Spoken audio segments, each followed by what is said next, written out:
What led to the recent escalation in the Israeli-Palestinian conflict? Well, the stage was set in the aftermath of the ceasefire in May 2021. The Israel-Gaza frontier remained relatively peaceful, but the calm was deceptive.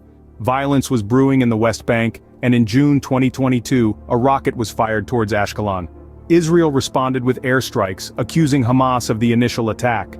Silence reigned from Hamas. This tension was further compounded by the collapse of the US-brokered peace talks back in 2014, with no signs of revival on the horizon.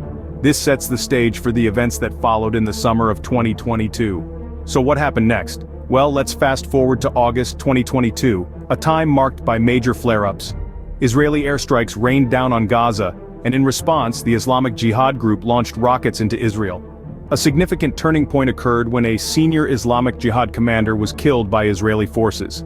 This event sparked a continuous cycle of airstrikes and rocket fire, a violent dance between retaliation and defense.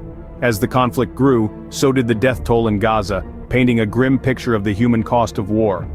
Meanwhile, tensions were further stoked by visits from Jewish individuals to the Al-Aqsa Mosque compound, a site of deep religious and historical significance.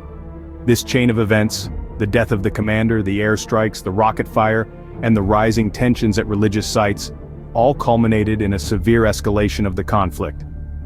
This marks the most serious escalation since the 11-day war in May 2021. Where does this leave us today?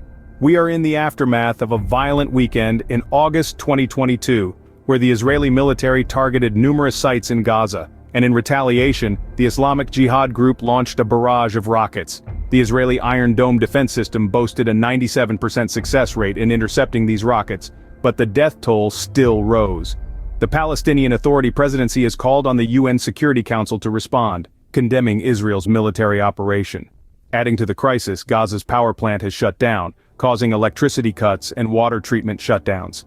The UN's top humanitarian priority is restoring fuel supplies to alleviate these conditions. Hamas has placed the blame on Israel for the escalation, but hasn't threatened retaliation, kindling hopes for a ceasefire mediated by Egypt.